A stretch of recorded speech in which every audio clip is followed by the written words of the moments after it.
Cherry shrimp are an extremely popular shrimp, and I get it, they're red, they look great, but we have some blue cherry shrimp, or what we call them, blue dreams. Now, we have 2 IBC totes. We actually have 4 IBC totes, but we're only gonna be talking about these 2 full of shrimp. We got like 1,000+ shrimp in each one of these.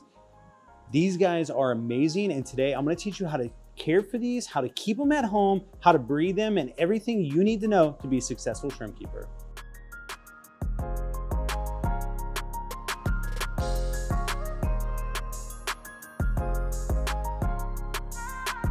What is going on, shrimp keepers? This is Rob with flipaquatics.com, and today we are talking about blue dream shrimp. Now, blue dream shrimp get a bad rep because there's so many different names out there. People call them ocean blue, sky blue, blue dream, fantasy blue. We are gonna debunk all these names, and I'm gonna give you all the information you need to be a successful shrimp keeper when it comes to blue dreams. I'm gonna teach you everything that I've learned over the past 10+ years keeping these guys. And hopefully, I'm gonna encourage you to set up a tank at home for your new blue dream shrimp. Let's get right into today's video. Let's answer the obvious question of what is a blue dream shrimp? So a lot of people refer to these guys as blue cherry shrimp. Now that's not actually correct. Sometimes it might be correct, but people are using cherry shrimp as like a brand name, like Ziploc. Like not all bags are Ziploc bags, but if I say, hey, I need a Ziploc bag, everyone knows what that is. So it's the same thing with these guys. These are not actually cherry shrimp. They might be a variation of a cherry shrimp depending on what species you get, but there's tons of confusion around blue dream shrimp. So first of all, not all blue shrimp are created equal. And what I mean by that is there are a couple different types. So the first one would be like a blue velvet, which is a very opaque blue, doesn't really have great color. That is actually bred from a cherry shrimp. Now, you get a lot of mixes out there, and that's where you start getting the blue dream.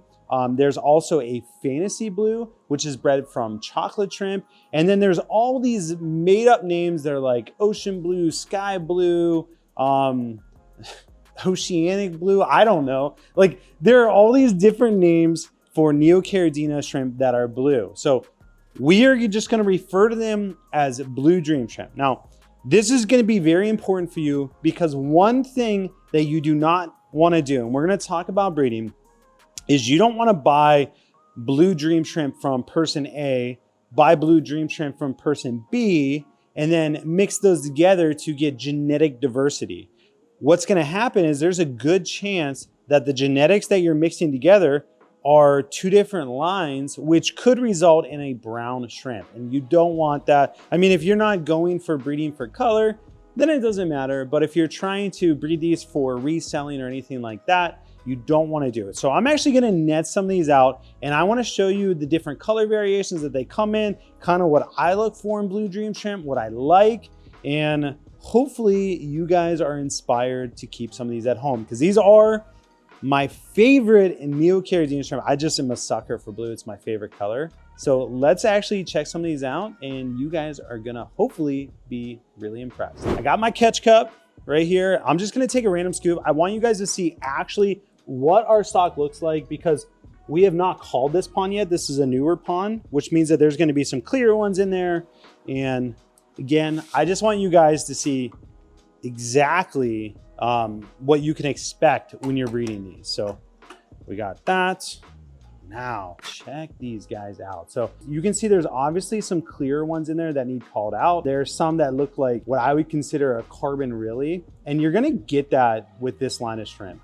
One of them is literally upside down because I stressed him out. But a lot of them are like super blue, look phenomenal. We even have a buried one right here. So one that has a ton of eggs, and we'll get a lot of B-roll of these guys so you can really see them up close. But when you breed these, this is exactly what you're gonna get. You're gonna get a variation. The ones that we sell come from the chocolate line. And what that means is you're gonna get a little bit of brown, red, chocolate colored out of them. It's not super normal. So it isn't like, you know, hey, 10% of everything I breed is gonna turn out like this. You should be getting like 95% true breeding out of them, but there is a little variation. And so again, this is a pond that is newer. We haven't actually sold out of this yet, therefore we haven't called it. So you can actually see the different types of shrimp that are in here. But when you see the nice ones, I'm telling you, you can't get a better looking shrimp than these guys. So I want to talk about the tank setup, the parameters you need, and breeding these guys. But I wanted to point out, you do not need an IBC toad at your house, cut down. But it is important to look at, this is the setup that we're using. And the reason we're using this is it's the most effective setup for what we do, which is selling. So a couple things to know about this IBC toad is we don't have a substrate, although I highly recommend using substrate. All we have is one sponge filter, and we have a little bag, I don't know, like a tea bag or a media bag. And it's made out of nylon, I'm pretty sure, don't quote me on that. But you can use any kind of like media bag made for aquariums. And then we put some alder cones in there because we're just using tap water and we need to lower our pH. And so in this pond, it's about 250 gallons, 220 gallons, something like that. And we stock these with up to 1,600 shrimp. Every once in a while we might go a little over that, but these guys, we try to keep under that because we don't want to risk, you know, having a ton of shrimp in there and something going wrong. And so this pond has probably about, I want to say like 1,000, 1,200. I can actually check the tag. It's got 1,000 in it. So this is kind of normal for us. You guys don't need a setup like this, but it does show you that you can keep them in a very basic setup without getting like too complicated. So I want to touch on a couple things. First of all, substrate in the aquarium. You need to use an inert substrate. You don't want to have an active substrate that is going to buffer your water down. So an inert substrate, if it were me, I would do pool filter sand. I'd fill this bottom. We're using a sponge filter for filtration. Highly recommend that. Or what I like better for smaller aquariums is a matin filter. Matin filters are great. We'll put a link down below. It's my favorite type of filter just because it provides so much foraging area for the shrimp to get on there, graze, look for biofilm, microorganisms. Next thing is I really do like the use of botanicals. So whether that's alder cones, Indian almond leaves, it doesn't matter. I just like how they break down the water. They create mulm, biofilm, stuff for shrimp to just graze on and eat naturally. And then as far as lighting, it really doesn't matter. You know, it's up to you, whatever you prefer. The one thing about the substrate though, is a darker substrate will bring out the color in the blue dream more. So like if you have a black substrate, it is gonna make these shrimp as dark as humanly possible. Like they're gonna be so blue, you probably won't even see them. A brown substrate will do the same. Now pool filter sand, which is what I would use, is white or at least like an off-white, and it will dull their color. But for me, if I'm keeping them at home for myself, I want them to be the least color of themselves. So like I want to dull their blue as much as possible so that I can selectively breed the best quality. So the ones that are the worst quality will be like pale, kind of like the ones that you saw. And now those pale ones you could put into a black substrate aquarium and there's a good chance that they would color back up. They're never going to be perfect because obviously they're pretty pale, but they would look a whole lot better. And so a light substrate makes breeding much easier because you can selectively breed and it just makes things much better. And let's go this way. So we use tap water here at Flipaquatics because obviously we have, you know, about 60 IBC toads. I think it's like 54 or something like that. And I apologize, our pumps, everything's turning on at the same time. But this is what we do. So if you're gonna use tap water, you have to dechlorinate it or you have to use some type of dechlorinator, or you could do what we do. We have two types of carbon. We have coconut carbon and we have catalytic carbon. Coconut carbon will take out the impurities. It'll basically clean the water. And then the catalytic carbon will strip the ammonia and the chlorine out of it. The coconut carbon will also remove chlorine, but it won't remove ammonia. So that's kind of how we make it safe. We also have a huge sediment filter that just pulls stuff out of the water. So there's ways that you can make tap water work for you as long as you're within parameters. So we'll walk back over into the shrimp room. I'm making M work backwards. I'm really making it work for this video today.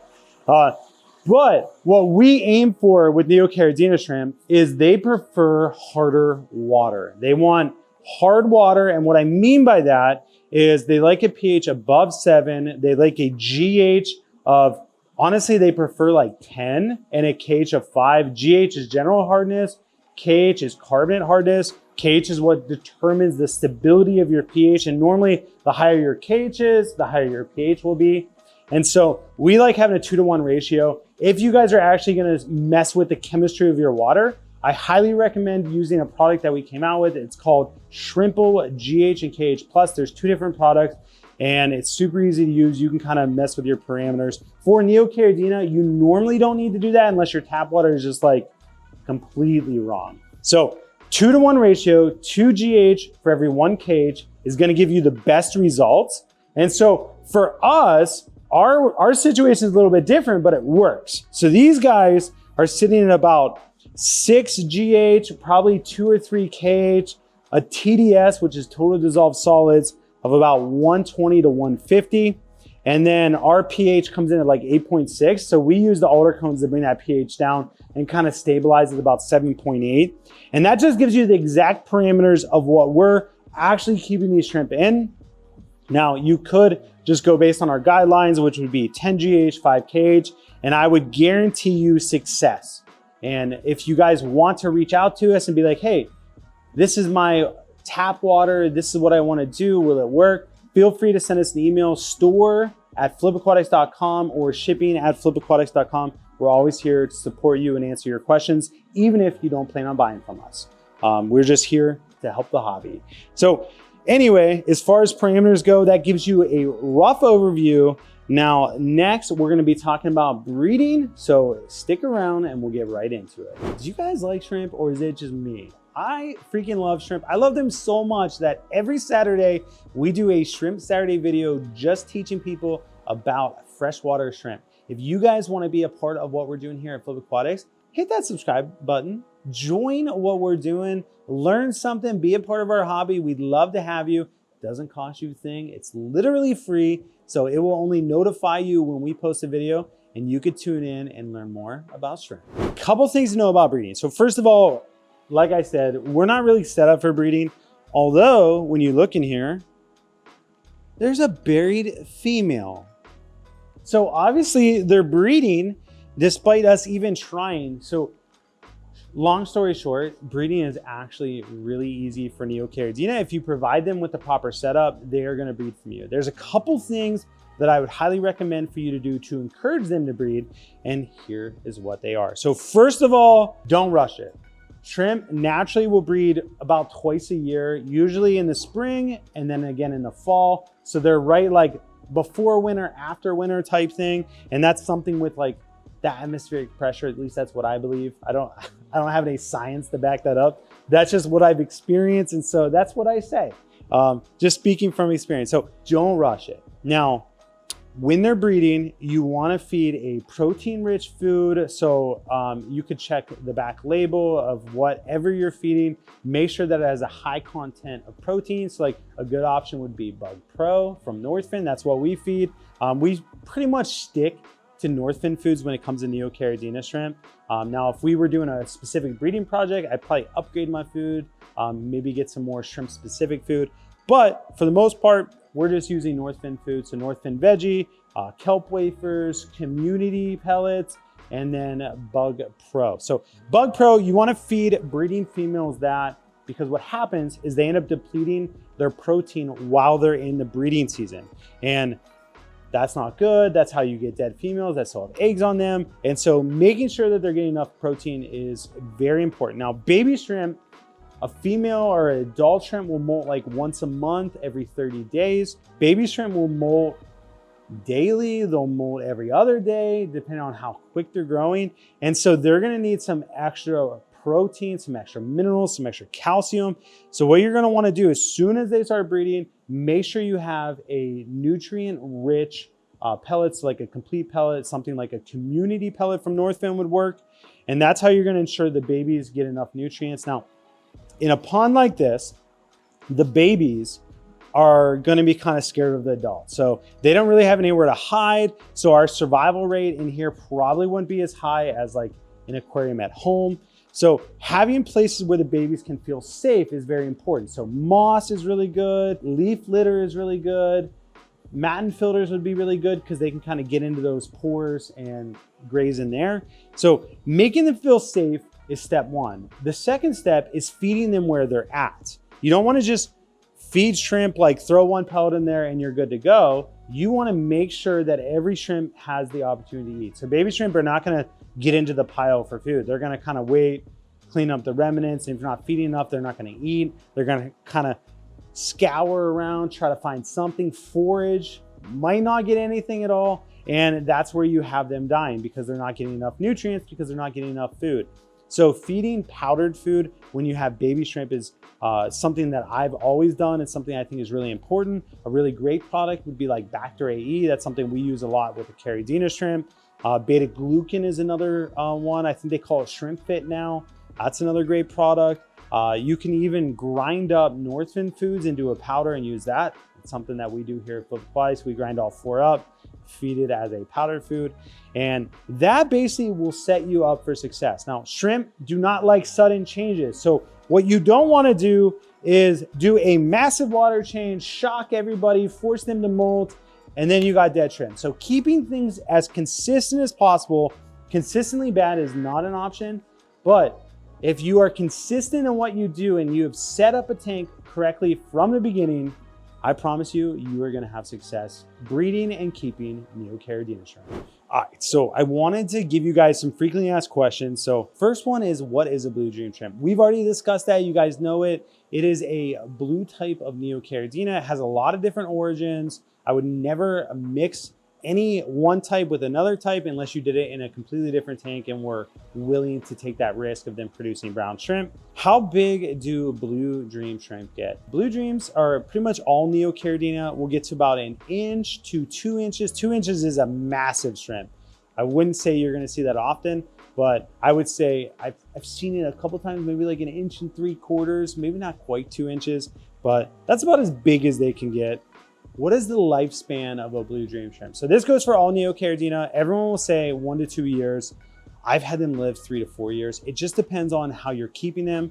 And basically, if you keep them in cooler water, they're gonna live their lives a lot longer, be much healthier. So avoid really high temperatures because that's what really speeds up their metabolism, which makes them not live as long.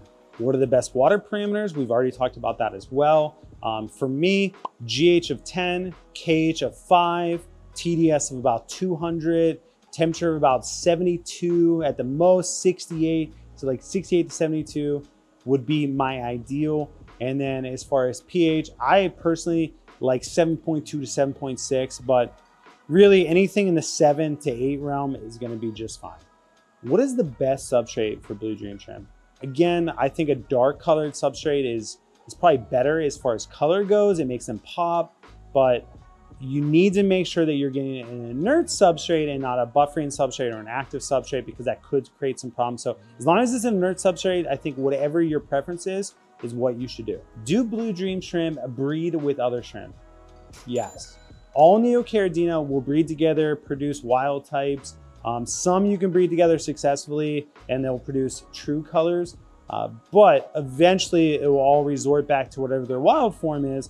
And if that wild form is brown, then that's what they're gonna resort back to. So mixing Neocaridina shrimp with the thought of breeding them for profit or breeding them to sell, never a good idea, but if you just want a display tank with some shrimp in it, get all the colors, have fun, because it doesn't matter. What do a blue dream shrimp eat? So a lot of people think that they're gonna graze on algae, they're gonna eat whatever's in the tank. That's not necessarily true. You have to supplement their food.